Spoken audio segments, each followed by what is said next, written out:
I believe that about Trump. I believe when Trump, everything he campaigned on, I believe he wanted to do. And now he's doing the exact opposite thing of every single fucking thing. I don't know what he's done in the way that you said they would. To that point, like there'll be people that like they'll DM me and be like, you see what your boy's doing? You voted for this. I'm like, I voted for none of this. He's doing the exact opposite of everything I voted for. I want him to stop the wars. He's funding them. I want him to shrink spending, reduce the budget. He's increasing it. It's like everything that he said he's going to do, except sending immigrants back. And now he's even flip-flopped on that, which I kind of like.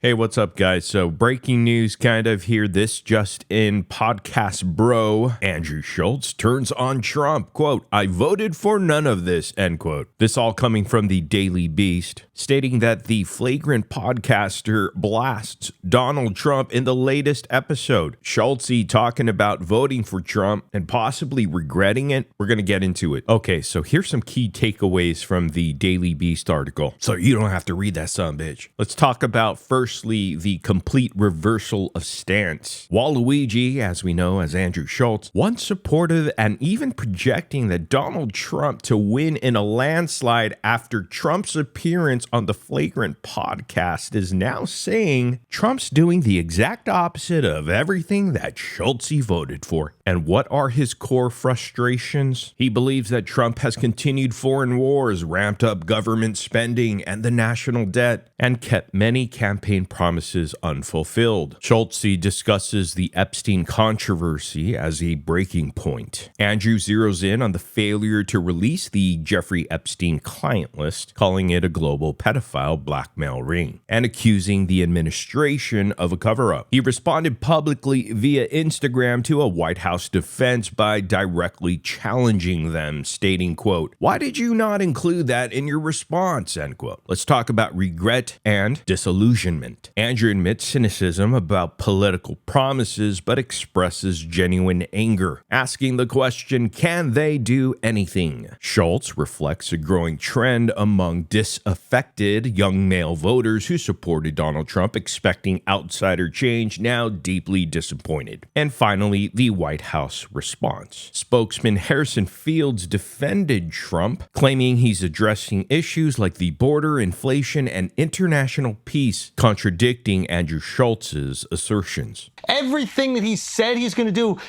except sending immigrants back. And now he's even flip-flopped on that, which I kind of like.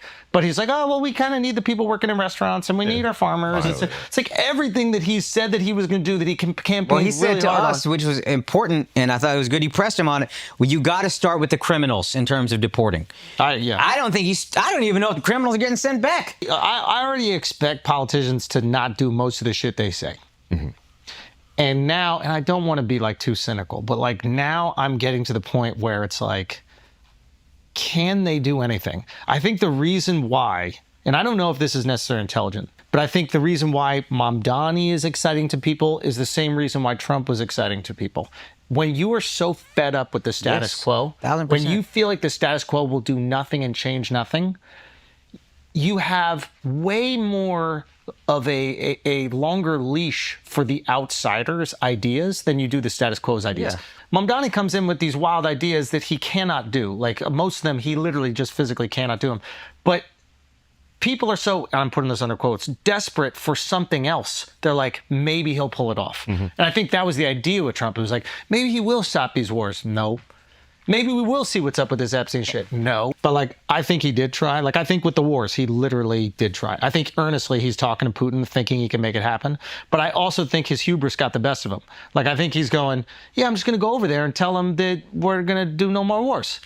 And then he realized, oh shit, Putin really wants to reunite the Soviet Union. I want to point out a few highlights from the Flagrant podcast video clip that you just saw. Schulz reiterated his belief that Donald Trump's bold outsider appeal, especially on ending wars and reforming financial misdeeds like Epstein, failed to materialize. Andrew recounted the surge of DMs from listeners disappointed by Trump's actions, prompting his defensive, I voted for none of this moment. Now, particularly particularly damning was his commentary on wars and budgets with the quote, "I want him to stop the wars, he's funding them. I want him to shrink spending, he's increasing it." Some of the broader reaction and fallout include three categories. One is the mixed public reception. Some harshly criticized Andrew Schulz, reminding him, "No, bro, you literally voted for it." Others appreciated his moral reckoning and recognized a pattern of disillusionment in mainstream media, followed by political echo chamber effect. Critics point to Andrew Schulz as emblematic of podcast bros who helped legitimize Donald Trump, only to publicly discard him when things didn't go as expected. Lastly, peer commentary. Public figures like Mark Maron have condemned the role of conservative-leaning comedians, including Andrew Schulz, in enabling Trump's political resurgence. And what does this all reveal? Well, the volatility of endorsement culture. Andrew Schulz illustrates how fast influencers can shift narratives, either reflecting genuine ideological change or responding to audience backlash. What about Generation Z, podcast bro crisis of faith? It's a growing cohort of young male voters that feel betrayed by the failure to deliver tangible results on key promises, like ending wars and reducing government activism. Here's a huge one: the Jeffrey Epstein files toxicity. The Epstein client list remains a red line for Andrew Schulz, symbolizing systematic corruption. Donald Trump sidestepping on this intensified the rupture. And of course, influence versus responsibility. Schulz now grapples with his role as a legitimizer of Donald Trump. He's facing criticism that he amplified Trump's campaign and is now trying to sow distance when politics failed to meet expectations. Let's summarize this. Andrew Schulz's journey from booster to critic captures a microcosm of contemporary political disillusionment. Initially fascinated by Trump's promise to disrupt the status quo, embedding in Schulz's popular podcast, Schulz now finds himself publicly disavowing those hopes, feeling misled on issues he considered pivotal: wars, spending, and scandal transparency. Waluigi's statement, "I voted for none of this," resonates both as personal regret and as a broader warning about the dangers of uncritically elevating outsiders in politics. Now I want to give you some other people's perspective on the issue, and this comes from the Joe Rogan subreddit.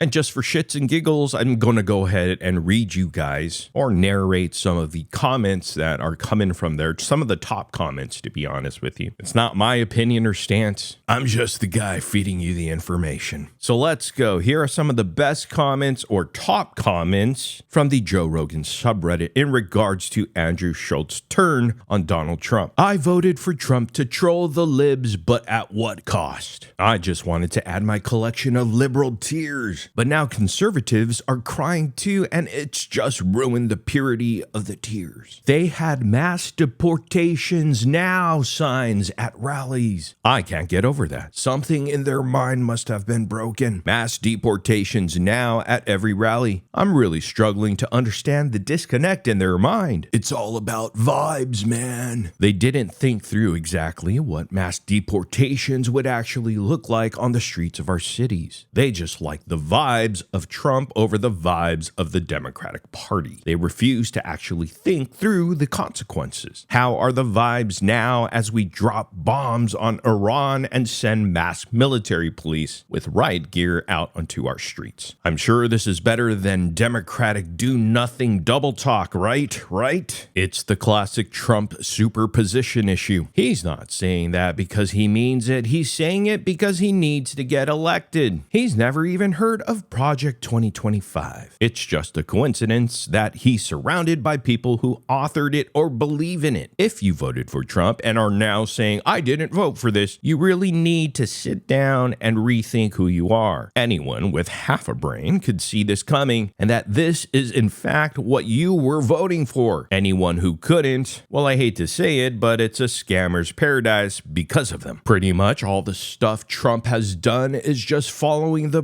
Project 2025 playbook, and Trump's connection to Epstein has been known for years. Morons like Schulz absolutely did vote for this. They were just too blind to understand. And I guarantee they'll be back on the MAGA train as soon as it's convenient for them. I mean, point to one thing Trump has done yet that he didn't either. Number one, outright say he would do, or to accuse, project another person of, take your pick, doing it, letting it happen, being responsible for, or being deceptively intending to do it or profit from it. Maybe Andrew Schulz needs to stop flapping his jaw so much and open those ears and eyes again. Translation: I am a fucking moron who doesn't know anything about politics. Absolutely none of what has happened over the past 6 months has come as a surprise to people who know how to navigate American media. Stupidity and ignorance are coin of the realm in Trump's America. The problem is the people who listen to them. Vibes over policy, feelings over facts. If only Trump had served a term previously so we know how much of a disaster he was going to be. Oh yeah, we did. And his first presidency ended with a botched hillbilly insurrection. Schulz voted for all of this. He voted for measles outbreaks. He voted for extreme immigration enforcement tactics. He voted for asinine tariffs. He voted for corruption. And he voted for fascism. All of this was on the table. But thank God Trump isn't woke, am I right? I swear, these fucking comedians are the epitome of useful idiots. They get a big head because they say something so obvious like, hey, poor people have it bad. And people flock to them like if they're scholars. And some politicians comes along, pats them on the head for asking a smart question like, what are you going to do about homeless people? And these dummies just go all in because they're fucking stupid. This is why that CNN interview with Dillon was so telling. She could tell he's a fucking idiot, so she had to dumb down questions for him. And they had to talk at length because he's not smart. None of them are. Even those with advanced degrees. They stay in comedy so long that their brains atrophy and they can't talk at length about shit. Even their takes on comedy are terrible. Hence their specials are all sucking. Because all they do is perform in front of their podcast audience. The comedy boom is over, and these assholes are going from theaters to headlining the Chuckle Hut for a weekend to pay for their 3 mortgages before the year is out. These fucking dildos. First, they all host Trump on their stupid podcast, and not one of those sycophants challenged Trump by asking good questions instead of talking shit. They all sucked his dick and pretend to be surprised now, when most of them aren't that stupid. They just wanted to cash in, and now it's the fuck, I've not voted for this tour. They should have invited colleagues like Bill Burr to their podcast again. But notice he didn't show up on any of those right-wing bubble audience captured dumbass shows. Not even Joe Rogan for over 5 years. For some reason, all of their stupid, idiotic Rogan sphere shills didn't know better, couldn't know back then. And none of them tried to invite voices from the left in comparison to all these right-wing clowns. Also, not one of them, including Rogan the dick writer, has read the Project 25 PDF. But all of them shat on the Democrats and were painting this picture of the deep state and Biden is controlled by someone and free speech endangered. These clowns eat shit, I would say, just eat shit. And finally, again, there's a lot more comments I could read here. I don't see a whole lot of different opinions. It's pretty similar. Again, I don't know where you guys as viewers stand because honestly, it depends on the individual. So y'all definitely have to comment down below and sound off. Let people know how you feel because honestly, that's the only thing that matters is what you think. But here's the last comment because we can't be reading all the subreddit comments from r/Joe Rogan. Again, in no particular order, just reading from top to bottom, scrolling down. And here's the last comment. Joe Rogan, Andrew Schulz, Tony Hinchcliffe, Theo Vaughn, Shane Gillis, to a slightly lesser extent. Fuck all y'all. Dumb fucks with massive influence absolutely did vote for this and potentially convince millions of others to vote for it too. Hopefully your careers are destroyed over this. We will not forgive. We will not forget who sided with the fascists. And there that is. I want to know your thoughts. Again, I'm just bringing you the information. I found this article kind of interesting and then I started looking back at the last last episode of the Flagrant podcast, particularly the segment in which they discuss this, which I included within this video here. So again, let me know what you think in the comment section down below. Please hit that like and subscribe button if you like this sort of content. I truly do appreciate that, and I'll see you guys in the next video.